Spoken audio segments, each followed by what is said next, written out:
साहिब, जय भीम। जय सर, जय भीम, जय भीम, जय भीम। जी बताएं। मैं जालंधर से बोल रहा हूँ, रविकांत। जी जी रवि जी बताएं। तो वो जो चिट्ठी आपने भेजी हुई है वो मुझे भी आई है। अच्छा अच्छा अच्छा अच्छा, ठीक है, बहुत तो सुंदर। जी पहले वैसे मैंने फोन लगाया था तो वो शायद कहीं और लग गया, लेकिन आज तो चलिए आप हैं। जी। तो ये जो ग्रुप भी बना है तो हाँ, इसमें ये है कि प्राइवेसी लगी है, कोई बात पूछनी है या अपना विचार देना है तो वो कैसे देगा आदमी? मैं कमलेश मित्रा हूँ। इस मूवमेंट को आ, अंजाम तक ले जाने का प्रयास कर रहा हूँ। जी तो आपको इस संदर्भ में जो भी कहना है आप जी। हमको कह सकते हैं। उसके अलावा अच्छा। जो हमारे सीनियर हैं, जो जी हमारे मार्गदाता हैं, केसी रवि जी, आप उनसे कह जी। सकते हैं। तो आ, आप दोनों में से किसी का चुनाव कर सकते हैं, बता सकते हैं, कहें। सहयोग। लेकिन ग्रुप में ये है कि चलो जी अगर हम 20-25 लोग इकट्ठे हैं जी तो उसमें चलो विचारों का आदान प्रदान हो जाता है, कुछ चीजें समझ में आ जाती हैं। तो जी। लेकिन चलिए, इसमें कोई दिक्कत नहीं है। हम्म। तो ये भी मैं सोच रहा था सर कि आप तो चलिए वकील हैं, एडवोकेट हैं। जी तो मैं ये सोच रहा था कि उसमें लिखा है कि एक सरकारी समिति बनेगी। हम्म तो सर ये, लेकिन सरकारें तो हमारे खिलाफ है। हमारे मंदिर की बहुत सारी जमीन जो है हम्म वो सरकारों ने ही अपनी नीतियों से हमसे छीन ली है। हम्म थोड़ी सी जमीन मिली है, हम्म सिर्फ मत्था टेकने के लिए हम्म हम ले पाए हैं। हम्म। तो ये फिर सरकारी समिति जो बनेगी फिर तो हमें सरकार के अंडर ही काम करना पड़ेगा। उसमें थोड़ा सा मुझे पूछना था कि क्या हम फिर वो जमीन ले सकेंगे जो सरकार ने हमसे छीन ली है? आ, आपने सुप्रीम कोर्ट का आदेश पढ़ा है क्या, जो 21 अगस्त को, वो 21 अक्टूबर को आया था? नहीं सर, मैंने तो नहीं पढ़ा। मेरे ख्याल से उस पर बातचीत हुई थी लेकिन मैंने पढ़ा नहीं है। तो जो 21 अक्टूबर का आदेश है, जी उसको हम उसकी मूल भावना आपको समझा देते हैं। उसमें जी लिखा क्या है? जी उसमें लिखा है ये जी कि क्योंकि काम जो एग्जीक्यूटिव होता है हमारा, वो सरकार होती है। न्यायपालिका कुछ करती नहीं, न्यायपालिका कराती है। जी। हाँ, न्यायपालिका जो है वो कराती है, करती नहीं है। वो न्यायिक फैसला देगी। जी ठीक है। तो वो एग्जीक्यूट करना उस काम है सरकार का। तो जी 21 अक्टूबर को जस्टिस अरुण मिश्रा और उनकी टीम ने ये जी पाया जी कि क्योंकि जस,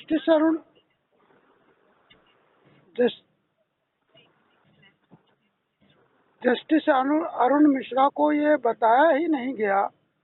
जी जो 10 अगस्त में या उससे पहले जस्टिस अरुण मिश्रा को बताया ही नहीं गया। हमारे वकील की चूक थी, जो ऋषिपाल जी सुन कर लगी कि वहाँ पर मंदिर है। उन्होंने तो समझा कि कोई अन्य कबाड़ है, और उन्होंने कहा उस कबाड़ को सरकारी भूमि से हटाया जाए। अब वो सरकारी जी कैसे हो गई? वो सरकारी ऐसे हो गई कि बड़े बड़े अधिकारियों ने एसी में बैठ के एक कागज में लाइन खींच दी और कहा इस जमीन का हम अधिग्रहण करते हैं। उनको जी भी नहीं पता था कि वहाँ पर मंदिर है, गुरु रविदास का पुराना मंदिर है। तो पहली जी चूक तो सन 1966 में, वो 54 में जब डीडीए ने उसका अधिग्रहण किया, उस समय हुई कि कागज पे एक लकीर खींच के उन्होंने कहा ये जमीन हमको चाहिए, और बाद में अधिग्रहण करके उनके लिए कागज में चढ़ा दी गई। अच्छा, 1954 में? हाँ, 1954 में। जी 1954 में कागज पे एक लकीर खींच के वो डीडीए के हवाले कर दी गई। ठीक। जी जबकि वहाँ पर काबिज हम थे, हमारा मंदिर था, हमारे पुजारी थे, हमारे लोग जोहर में जाते थे, मिट्टी लगाते थे, स्नान करते थे। जी लेकिन ये उसको पता नहीं था। वो समझता था कि ग्राम सभा की जमीन है, वो ले सकते हैं। आस्था का जी। विषय उनको पता नहीं था। हमारे जो एडवोकेट्स थे, उन्होंने जी भी इस चीज को तवज्जो नहीं दिया। कमेटी थोड़ा सा आपस में डिस्प्यूट था उस समय, जो भी रही। वो सही जी। से चीजों को पैरवी नहीं करते। अल्टीमेटली जो मामला सुप्रीम कोर्ट में आया, क्योंकि मैं सुप्रीम कोर्ट में हूँ, इसलिए सुप्रीम कोर्ट के आदेश को मैं भली भांति समझता हूँ। जी। तो वहाँ पर ये पाया गया कि सुप्रीम कोर्ट को ये बताया ही नहीं गया कि वहाँ पर मंदिर है, और उन्होंने इंक्रोचमेंट रिमूव के ऑर्डर दे दिए। इंक्रोचमेंट रिमूव का मतलब होता है जो फालतू का कबाड़ दूसरे की जमीन पे पड़ा है उसको हटाया जाए। अब दूसरे जी। की कैसे, उन्होंने माना ही नहीं, क्योंकि ये जब अधिग्रहण कर लिया गया तो किसी सोसाइटी की तो हो ही नहीं सकती, और मंदिर वहाँ था है क्या, ऐसा बताया नहीं गया। जी। तो फिर वो और डीडीओ को डायरेक्ट, चूंकि वो इन्होंने लिखकर जो दे दिया था कि हमने वो इंक्रोचमेंट हटा दिया है, और सरकार के जो नुमाइंदे थे उन्होंने रिपोर्ट किया कि साहब इन्होंने नहीं हटाया, तो कोर्ट गुस्सा आ गया कि इन्होंने जी। झूठ बोला है कोर्ट से। तो उसने सीधे ऑर्डर पास कर दिया कि हटा के आइए और हमको रिपोर्ट कीजिए। तो वो जी। बड़ी तेजी से ऑर्डर पास किया गया, 8 को पास किया गया और 10 को जो है पूरी तरह से रिमूव करा दिया गया। जी। ये हुआ क्योंकि उसमें कोर्ट नाराज हो गया। जी। एक गलती हुई। दोबारा जब उसमें ये रिपोर्ट पुटअप की गई, उसको 12 को पुटअप होना था, बाद में फिर वो 19 को पुटअप हुई, उस समय मैं भी था, तो मैंने भी अपना ऑब्जेक्शन अराइज किया था। फिर उस ऑब्जेक्शन के मद्देनजर हमको समय दिया गया था कि हम अपनी बात अपने लिखित रूप में रखें। तो जी। हमारे लिखने से पहले और तमाम कमेटियों ने भी अपनी बात की, उनको पूजा का अधिकार दिया जाए, वहाँ पर मंदिर था, सोशल मीडिया और मीडिया पर खूब छा गया। तो ये बात अरुण मिश्रा जो सुप्रीम कोर्ट के जज थे, उनकी भी जी। संज्ञान में आ गया कि वहाँ मंदिर भी था जिसको जी। तोड़ दिया गया। हम्म। तो उसके बाद जो दोबारा जो उन्होंने 21 अक्टूबर को जो आदेश पास किया, उसमें जी। अपनी तरफ से जो कहा है और जो सरकार का वहाँ पर एग्रीमेंट आया, उसके अंतर्गत है सरकार ने एक्सेप्ट कर लिया, भले उन्होंने पूरा हमारे मंदिर की जमीन का अधिग्रहण कर लिया, उन्होंने कहा जितने जगह पर मंदिर बना था हम वो वापस कर दे रहे हैं। मतलब जो पूरा प्रांगण था 12.5 एकड़ का, उसको नहीं, लेकिन जितने क्षेत्र में मंदिर बना था छोटा सा, हम उसको वापस कर देते हैं। जो जोहड़ का इलाका है जहाँ तालाब था, उसको भी दे देते हैं। ये डीडीए ने कहा, जी। रिटर्न रूप में कोर्ट में कहा। तो जब कोर्ट ने, जस्टिस अरुण मिश्रा ने सुना, तो उन्होंने, जब आप देने को तैयार है, लेने वाला लेने को तैयार, तो जज को क्या दिक्कत हो सकती है। तो ठीक है। इसके साथ साथ अरुण मिश्रा ने एक और चीज पास की कि जो बच्चे जेल में बंद किए गए हैं, जिनकी अभी बेलें नहीं हो पाई हैं, हालांकि जी। शांति भंग में दूसरे तीसरे दिन बेल हो जाती है, लेकिन हमारे बच्चों को अनावश्यक 2 महीने तक पकड़े रखा गया। तो ये अरुण मिश्रा की जानकारी में आया, उन्होंने सारे बच्चों को छोड़ो, तो जी। उन्होंने ऑर्डर पास कर दिया 21 अक्टूबर को, दोनों एक साथ। जी। इसके बाद सरकार के लोग कहे कि सर इस तरह से तो बड़ा गड़बड़ हो जाएगा, इस तरह जी। से एक हलफनामा ले लो। तो उस हलफनामा को लेने के लिए फिर एक 25 नवंबर को ऑर्डर पास किया गया कि ऐसा है, छोड़ तो सबको दिया जाए, लेकिन हलफनामा ले लिया जाए कि दोबारा ऐसी हरकत नहीं करेंगे। तो वो 6 महीने के लिए होता है। तो 6 महीने जी। तक हमारे किसी बच्चे ने इस तरह का दोबारा हरकत नहीं किया, इससे उनका जो है एक करेक्टर सर्टिफिकेट तो बन ही जाता है कि हमारे बच्चे जो है कानून का पालन करने वाले हैं, उपद्रवी नहीं है। जी। तो जब ये बात सिद्ध हो गई, तो एक सुप्रीम कोर्ट के अधिवक्ता के नाते मुझे लगा कि जो सरकारी कमेटी बनाने का आदेश पास हुआ, क्योंकि जो अरुण मिश्रा की भाषा है वो इस तरह की भाषा है कि जी। सरकार डिवोटीज की एक कमेटी बनाए। कौन जी। बनाएगा? सरकार बनाएगी। ये और क्योंकि और किसको ऑथराइज करेगा, क्योंकि एग्जीक्यूटिव तो सरकार ही होती है, सरकार न्यायपालिका के आदेशों में। तो सरकार एक कमेटी बनाए, और किसकी? श्रद्धालुओं की, डिवोटीज की। और उस जी। कमेटी में जो पुरानी कमेटी है जो मुकदमे लड़ रही थी, उसके भी सदस्य रखे जाए, ये आदेश पास किया।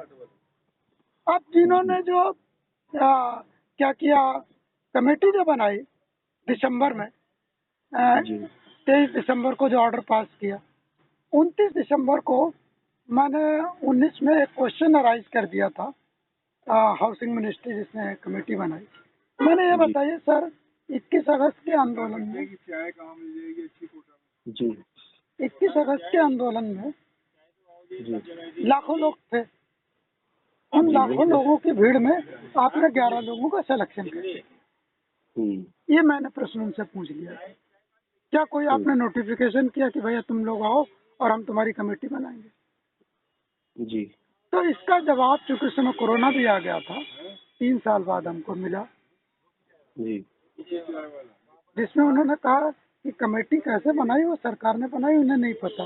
हाउसिंग मिनिस्ट्री का जो डायरेक्टर होता, जो जो डीडीए का बॉस होता, उसने ये लिख कर दिया कि हमको नहीं पता।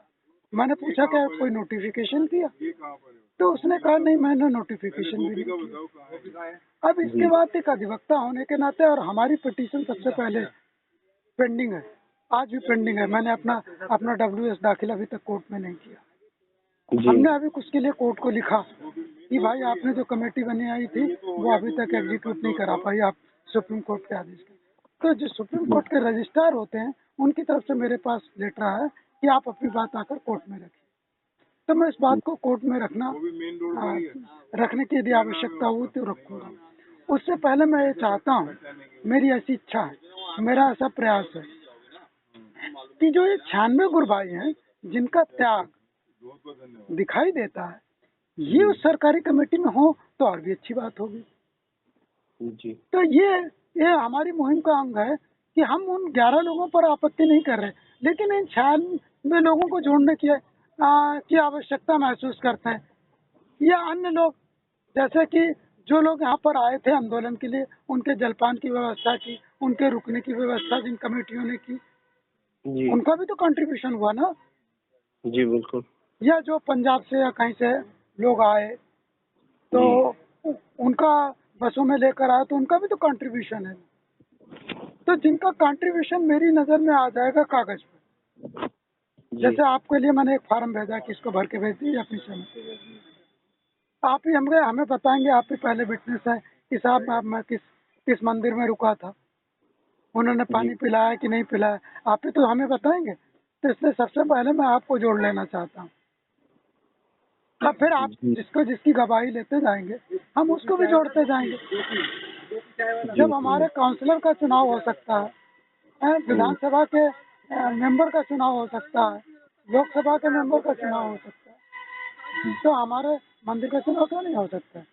मंदिर में हर दूसरे तीसरे साल चुनाव होता रहता है। हाँ, तो होना चाहिए वो। हाँ, तो ये 19 में इन्होंने कमेटी बनाई थी और अब जो है 3 साल से ज्यादा हो गया।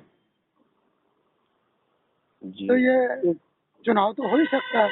तो उसी में मेरी ये मांग है, अभी तो हम कमेटी से ही करेंगे, कमेटी स्वीकार कर लेगी तो हो जाएगा, बाकी तो हमारे पास सुप्रीम कोर्ट के विकल्प भी खुले हैं। तो ये हमने सार संक्षेप में आपको पूरी कहानी बता दी। जी। हाँ, तो सर ये जो सुप्रीम कोर्ट वाले या DD वाले हैं, जो ये सब अगर ये चीजें सोचते हैं कि कोई न्यायिक चीज है तो उसको एस्टेब्लिश करना चाहिए, जैसे मंदिर के बारे में तो वो सकारात्मक है, लेकिन ये है कि मंदिर की हिस्ट्री भी है कि गुरु रविदास जो थे उनको, जो उनके एक श्रद्धालु ने, बादशाह ने जमीन दी थी, तो ये उसको फिर क्यों नहीं फॉलो कर रहे हैं कि सारी जमीन जो है वो गुरु रविदास जी के नाम पे है, तो उनके समाज के नाम पे है, तो सारी जमीन ही फिर दे दे अगर सुप्रीम कोर्ट वाले न्यायिक स्टैंड रखते हैं तो। ऐसा है रविकांत जी, जी एक उदाहरण के माध्यम से आपकी बात का जवाब देंगे।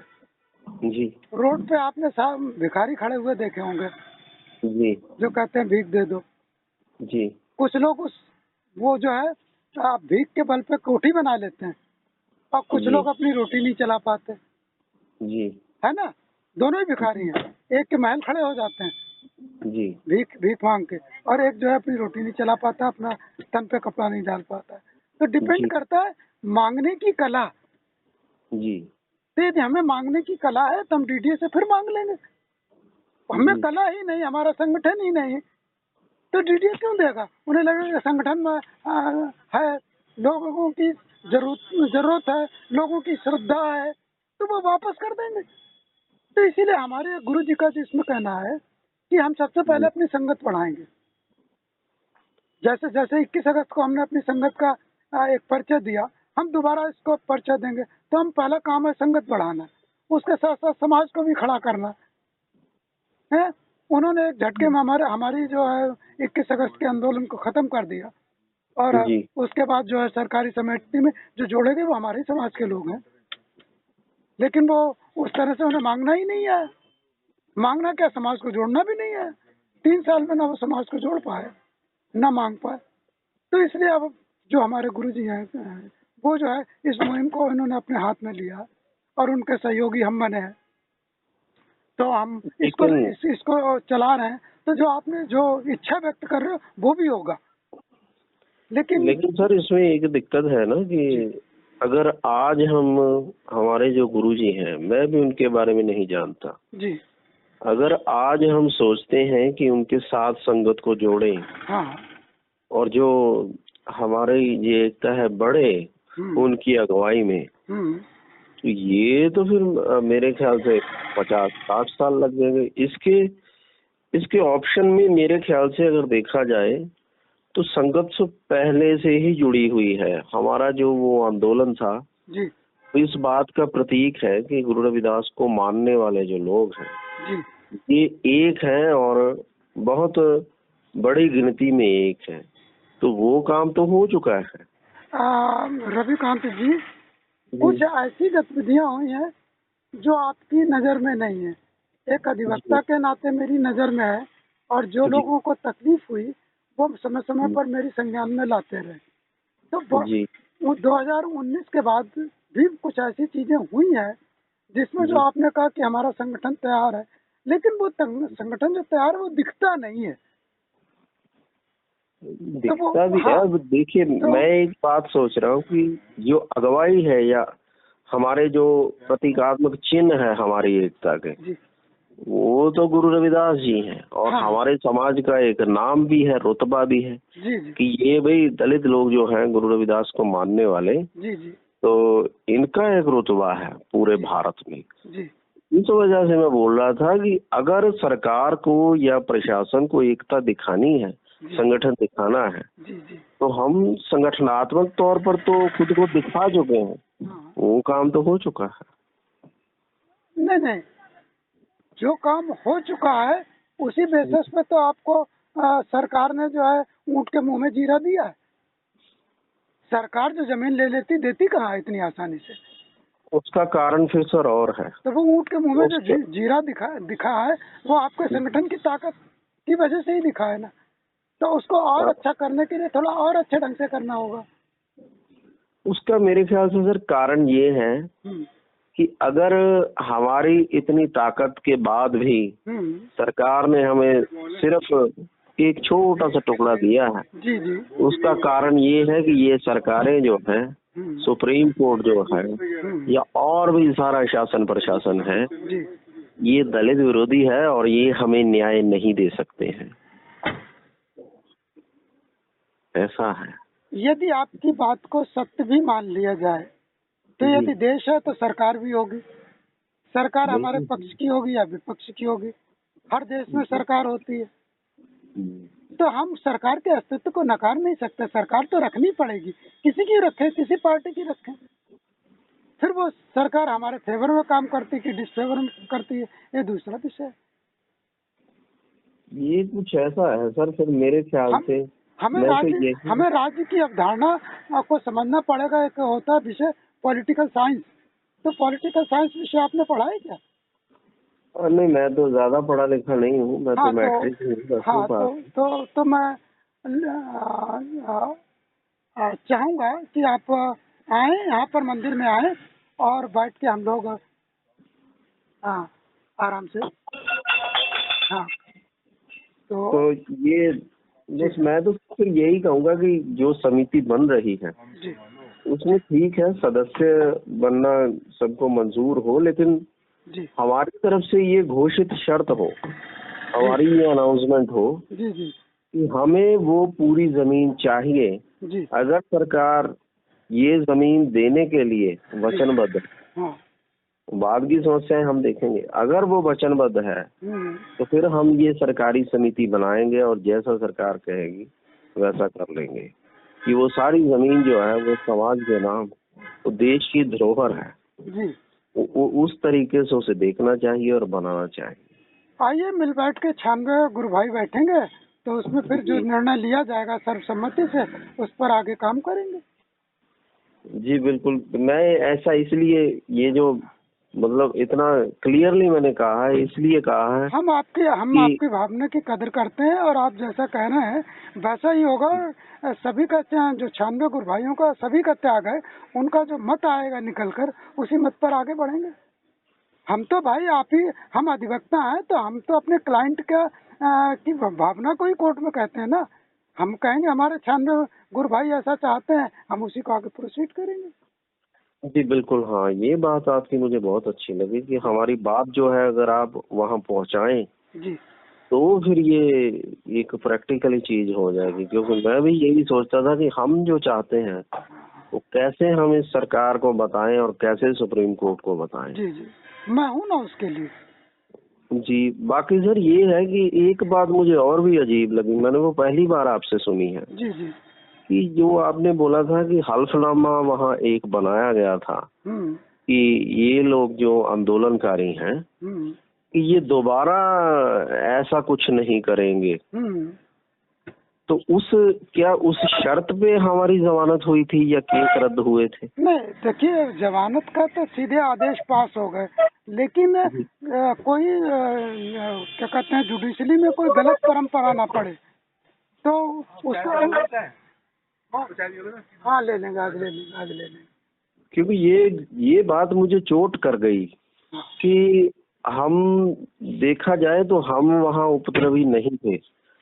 हमारा मंदिर जो है वो गिरा दिया गया था और हम ऐतराज जताने वहाँ गए थे। तो हम आंदोलनकारी हैं, ना कि उपद्रवी। अगर सरकार या सुप्रीम कोर्ट हमें ये कहती है कि ये शांति भंग करने वाले उपद्रवी थे तो इस पे भी एक बात होनी चाहिए और हमें सुप्रीम कोर्ट को समझाना पड़ेगा कि ऐसा नहीं था, हमारे पास कोई रास्ता नहीं था भाई, आपने हमारा मंदिर गिरा दिया था और हम अपना ऐतराज जताने, जैसे मैं खुद का बता रहा हूँ कि मैं वहाँ पुलिस को यही बताता रहा जब मुझे मार पड़ रही थी, 3-4 बार पुलिस वालों ने मुझे पकड़ा, तो मैंने उनसे ये कहा था कि मैं तो सिर्फ मत्था टेकने सर जा रहा हूँ वहाँ, कि वो मैं जाऊंगा ही, आप जो मर्जी कर लो, हमारा मंदिर गिरा दिया गया, मैं वहाँ मत्था टेकने जा रहा हूँ, देखने जा रहा हूँ कि ऐसा क्यों हो गया, कैसे हो गया। तो हम वहाँ उपद्रवी नहीं थे, हम तो बस साधारण लोग हैं जो अपना दुख था बस वह इसीलिए गए थे, हमने कोई शांति भंग नहीं की थी। आपकी बात सही है, लेकिन जो कानून की जो भाषा होती है लिखने की वो थोड़ा सा अलग होती है, तो वो उन्होंने अपनी भाषा में चीजें लिखी हैं। तो ठीक है, आप जो न्यूज दे रहे हैं जी, उसके अलावा भी मेरे पास न्यूज है, क्योंकि मैं तो सभी गुरुभक्तों से मिल रहा हूँ ना। जो गुरुभक्त वहाँ पर आगे पहुँचे थे उन्होंने बताया पत्थर मेरी तरफ से नहीं चलाया गया था, पत्थर जो वो उसकी दीवार थी, दीवार के अंदर से फेंका गया था हम लोगों के ऊपर। इधर से जो टीम जा रही थी चंद्रशेखर और वो, उस पर पत्थर बरसाए गए थे। जी, तो ये तो सुप्रीम कोर्ट को ही समझना चाहिए कि देखिए दलित लोगों का तो अगर देखा जाए जो इतिहास से ही चला आ रहा है, तो हम लोगों ने कभी भी ये ऐसी चीजें नहीं की हैं कि पत्थर चलाए हैं, गोलियां चलाई हैं, तलवारें चलाई हैं, ये सामाजिक युद्ध में हमने कभी भी ऐसा नहीं किया है। चाहे बाबा साहब का संघर्ष ले लो, चाहे गुरु रविदास का संघर्ष ले लो, आज भी तो ये तो सुप्रीम कोर्ट को ही समझना चाहिए था कि अगर पत्थर चले हैं या कुछ ऐसा हुआ है तो वो लोगों ने चलाए जो गलत लोग होते हैं कि किसी आंदोलन को खराब करना है, सरकार और लोगों का संपर्क खराब करना है, तो वो लोग होंगे, ना कि हम लोग थे। ये तो सुप्रीम कोर्ट को समझना चाहिए था। रविकांत जी, आपकी जानकारी में एक चीज डाल दूं जी, जब जो है अधिवक्ता की बात को जब कोर्ट में दोहराता है जी, तो वो जजमेंट हो जाती है जी। अच्छा, अधिवक्ता की बात को जब कोर्ट में दोहरा देता है कौन, जज, जी। तो फिर वो जजमेंट हो जाती है। अच्छा। तो विषय ये उठता है कि जो उसमें हमारा अधिवक्ता जो हमारी पैरवी कर रहा था, जी। उसने उस बात को रखा कि नहीं रखा। हाँ, ये बात आपकी सही है। तो ये जो हो सकता है कि हमारे अधिवक्ता की चूक रही है, और हमारा अधिवक्ता को भी उतना ही पता होगा जो क्लाइंट बताएगा। तो कई बार क्लाइंट ये समझ लेता है कि वकील साहब सब जानते हैं, तो ये कई बात बार वो आपकी बताता तकरीबन नहीं है, सही है। और वकील साहब को पता नहीं होता, तो ये मानवीय चूक इसे कहते हैं, ये मानवीय चूक हो जाती है। जी, ये बात तो आपकी सही है। टेक्निकली जो कोर्ट की प्रोसेस है उसमें ये हो सकता है कि हम अपनी बात ही ना सही तरीके से रख पाए। जी। ये तो सही है। तो अब जो चीजें जो हो गई हैं, जी। उनमें तो बहुत चंद नहीं किया जा सकता। आगे हम क्या अच्छा कर सकते हैं, उस पर विचार करना है। तो इसीलिए जो जी, है, बिल्कुल। सबसे सबसे जैसे जो आप अपना संदर्भ में अपना संघर्ष बता रहे हैं, और हम तो पूरे 96 भाइयों का संघर्ष मानते हैं, तो हम 96 को इकट्ठा कर रहे हैं, और उनका जो संयुक्त मत आएगा, उसी आधार पर हम लोग जो है उसको आगे प्रोसीड करेंगे। तो हर महीने की 10 तारीख को पूजा होती है, उसमें आप जी। आए, और ये जो आपको सहकारी कमेटी का मेंबर बनाया जाए, ऐसा हमारा प्रयास है। उसके लिए जी। आपको एक सहमति पत्र मैंने भेजा, आप अपना सहमति पत्र पर साइन करके दे देंगे, तो हम उस आपका नाम लिखकर भारत सरकार को लिख देंगे। क्योंकि कमेटी बनाने का अधिकार जो है, जी। वो जो है भारत सरकार के पास है, वो सुप्रीम कोर्ट ने दे रखा है। तो हमें रिक्वेस्ट तो उन्हीं से करनी पड़ेगी। यदि वो हमारी रिक्वेस्ट नहीं मानते, तब दूसरा ऑप्शन ये है कि हम फिर जाकर सुप्रीम कोर्ट से कहें कि साहब, गुरु भक्तों की, जो आपने तो गुरु भक्तों के लिए कहा, और गुरु भक्तों में ये भी गुरु भक्त है। अच्छा सर, इसमें एक बात थोड़ी सी और मुझे बताएं, आप तो दिल्ली से ही हैं। ये जो बाकी के भी और धर्मों के या और लोगों के मंदिर वगैरह हैं, मंदिर गुरुद्वारे, जी। क्या उनकी भी जो समितियां हैं, कमेटियां हैं, वो सरकार ही बनाती है या खुद वो इंडिपेंडेंट भी हैं? ये एक अलग तरह का मामला है, जी। जिसमें कोर्ट को ये आदेश करना पड़ा जी। कि सरकार कमेटी बना के दे। जी। ये एक अपने तरह का इकलौता मामला है। बाकी मामलों में समाज अपना इकट्ठा होता है, और वो अपनी शुरुआत करता है, और उसको सोसाइटी ऑफिस में रजिस्टर्ड कराता है। ये इकलौता मामला इसलिए है कि जो अभी आपको शुरू में कहानी बताई कि जी। डीडीए ने तो एक कागज पे लाइन खींची और कहा ये हमको जमीन चाहिए, ग्राम सभा की है, दे दो, उन्होंने दे दी। वो पता ही नहीं था कि मंदिर है। तो इसका मतलब है कोर्ट कि में कभी बताया ही नहीं गया वकील के थ्रू कि वहाँ पर मंदिर भी है। तो इसका मतलब सर हम दावा कर सकते हैं कि देखिए, दिल्ली में और भी मंदिर, गुरुद्वारे या धार्मिक जगहें हैं जो इंडिपेंडेंट हैं। जहां तक मामला ये जो गुरु रविदास मंदिर का है, तो इस मामले में मेरे ख्याल से फिर सुप्रीम कोर्ट को या डीडीए को अपनी 1954 की गलती पहले सुधारनी चाहिए कि आपकी गलती थी कि आपने कुछ लाइनें खींच के, तो ये जो धार्मिक जगह थी जो मूलतः तो दलित वर्ग से संबंधित है और बाद में देश से, तो आपकी ये गलती थी कि आपने 2 लाइनें खींच के तो इसको सरकार के अधीन कर दिया, जबकि सरकार का इसमें कोई लेना देना नहीं होना चाहिए। ये मेरे ख्याल से हम बात उनके सामने रख सकते हैं। रविकांत जी, आपकी बात बिल्कुल सही है, लेकिन एक चीज आपकी बात का मैं जवाब देना चाहूंगा उदाहरण के माध्यम से। सांस लग गई है तो धीरे धीरे निकाली जाएगी ना। बात आपकी सही है, वो मैं भी आपकी बात सोचता हूँ। उसको धीरे धीरे निकालेंगे। आप कमेटी में रहेंगे, यहाँ हमारे निकट रहेंगे, तो आपका सुझाव हमको समय समय पर मिलता रहेगा, अन्य गुरु भाइयों को भी मिलता रहेगा, उसको कंसिडर किया जाएगा, और उस आधार पर उसमें हम लोग आगे बढ़ेंगे।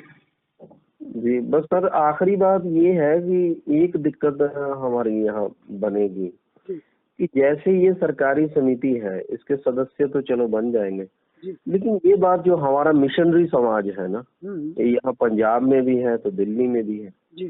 पंजाब के लोग तो हम ज्यादा इस बारे में हमेशा एक दूसरे को गलत कहते हैं कि अगर तुम सरकार के बंदे बन गए, इसका मतलब है कि तुम जो है वो संघर्ष करता नहीं रहे, तुम केडराइज नहीं रहे। तो ये बात अगर हम सरकारी समिति के सदस्य बन गए तो हो सकता है कि यहाँ हमारा मिशनरी समाज हमको बोलने लगे कि तुम लोग अब सरकार के लोग हो, तुम मिशन के लोग नहीं हो। तो वो भी एक चीज है जो हमें या तो इस बात को अच्छे से समझाना बताना पड़ेगा। जैसे आपने बहुत सारी बातें बताई हैं कि काम सरकार के साधनों के जरिए या सरकार के जरिए हम कर पाए तो वो एक अच्छी बात है। आपने ये बात अच्छी बोली है। ये बाबा साहब के भी यही तरीके थे। तो लेकिन ये बात अब मिशनरी समाज को भी समझानी पड़ेगी कि सरकारी कमेटी के सदस्य बनने का मतलब ये नहीं है कि हम सरकार के बंदे हो गए हैं। तो ये भी एक सर मुद्दा है। तो हेलो। हाँ जी, हाँ जी। तो ये भी सब चीजें जो है हमें थोड़ा ना समाज से संवाद बनाना पड़ेगा, ये मिशनरी समाज से। यहाँ हमारे अब ये जो पहले बनी थी ना सरकारी कमेटी एक, जी जी। तो वो हमारे यहाँ पंजाब में सीधा बोल रहे थे कि यार ये तो बीजेपी वाले हो गए हैं।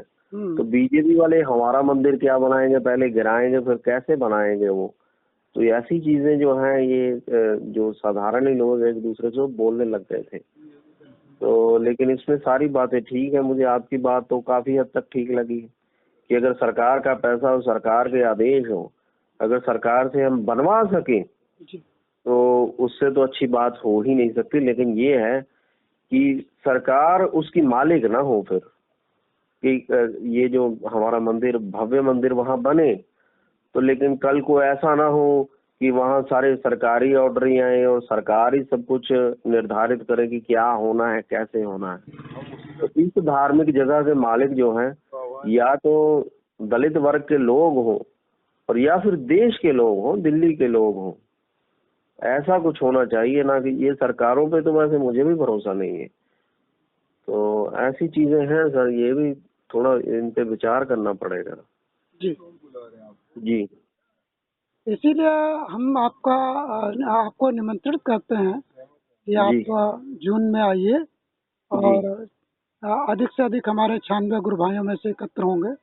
वहाँ पर जी जो बिल्कुल। हमारी जो संगत आती है वहाँ पर भी आप अपनी बात रखें और जी जी जो निष्कर्ष निकलेगा उसी आधार पे हम कलम चलाएंगे। हमारा काम तो कलम चलाने का है ना। जी बिल्कुल। हम तो गुरु भक्तों का जो टोला है ना, उसके उसके जी जो बिल्कुल। बाबू हैं, वकील मत कहिए, हम्म, गुरु भक्तों के टोले के जो बाबू हैं, जो जी सर। सहमति आएगी वही करेंगे। जी सही। तो ठीक है सर, मैंने आपका काफी समय ले लिया। फिर मैं आपको वो अपडेट करता रहूंगा। ये जो हमारे इधर पंजाब में भाई हैं जो जेल गए थे मेरे साथ वाले, जी जी। तो मैं उनको भी थोड़ा बताऊंगा कि कमलेश सर से बात हुई है, तो ऐसे ऐसे बात हुई है। जी तो ये चीजें हैं, क्योंकि मुझे आपकी वो बात तो ठीक लगती है जी। कि हाँ भी सरकार के पास पैसा होता है, सरकार के पास साधन होते हैं। अगर सरकार न्यायिक दृष्टि रखे तो फिर कहीं कोई दिक्कत नहीं होती। बाकी आगे देखेंगे क्या होता है, मैं इनको ये बता दूंगा। जी सर। तो ठीक है सर, मैं तो जो दूसरे गुरु भाई हैं उनका क्या नाम है?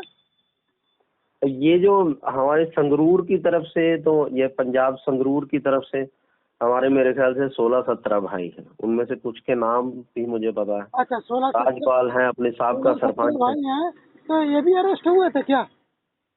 हाँ बिल्कुल, वो भी अरेस्ट हुए थे। अच्छा अच्छा हमारे अच्छा। जलंधर के 2 थे और अच्छा संगरूर के 16-17 थे। बाकी हरियाणा के जो साथी हैं वो भी संपर्क में हैं। दरअसल हम लोगों ने एक ग्रुप बनाया है जिसमें 96 साथी इकट्ठे हैं। तो वो अभी इसलिए अभी अभी जी हम लोग जो है उधर जी जालंधर और संगरूर आने वाले हैं, तो सभी जी भाइयों जी से एक साथ में भेंट हो सकती है क्या? बिल्कुल जी बिल्कुल। वो तो आपका बहुत बढ़िया स्वागत करेंगे, हम लोग इकट्ठे हो जाएंगे। हाँ, एक्चुअली अभी हम लोग मालवा से लौट रहे हैं। मालवा में जी 3 भाई थे, यही जी 96 गुरु भाइयों में से, उनसे जी मिलकर लौट रहे हैं। एक भाई हमारा इधर उत्तर प्रदेश के आजमगढ़ में था, बस्ती में था, जी। सुल्तानपुर में। तो हम लोग इस समय रास्ते में हैं। तो अच्छा, तो हम अभी लोग भी तो अपने आपको हम फोन गुरु करते हैं। भाइयों के विचार लेने के लिए इस अभियान पर लगे हुए हैं। और अभियान ये है कि ये सब लोग जो है, जो हर महीने की 10 तारीख को पूजा होती है, जी उसमें आए। और उसमें मेरी भी इच्छा है कि उस पूजा में जाऊं, लेकिन बस ऐसा है कि मैं दरअसल दिहाड़ीदार आदमी हूँ सर, तो उस वजह से जो दिक्कतें हैं वो आ नहीं पा रहा हूँ वैसे। लेकिन मैं वो जो अपने साथी हैं बाकी, उनसे सलाह मशवरा करूंगा कि एक बार हमें पूजा में शामिल होना चाहिए, तो वो डिसाइड कर लें कि किस महीने जाना है। ठीक तो उनसे बात कर लूंगा, फिर हम लोग सभी आएंगे। ठीक। हम तो अभी तो जल्दी जल्दी आ जाएंगे, 2-4 दिनों में आपके पास पहुंचेंगे। अभी आपको जी रिंग कर बिल्कुल, लेंगे।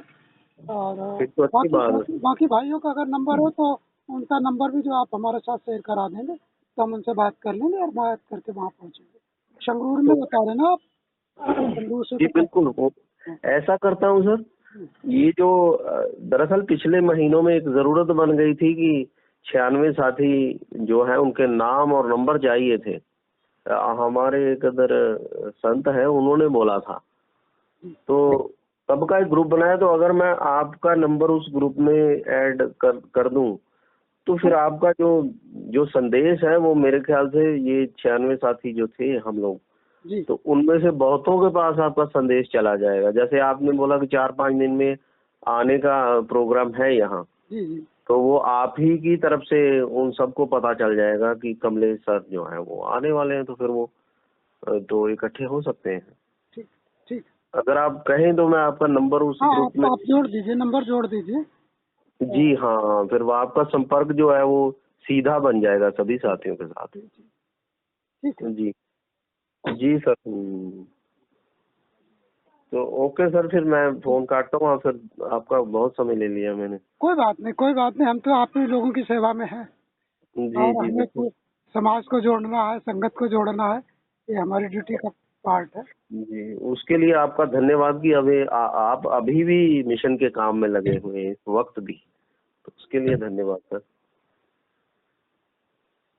तो ठीक है सर, मैं फोन काट रहा हूँ। ठीक है, जय गुरु, धन गुरु, जी ओके सर, जय गुरुदेव, जय भीम। जय भीम।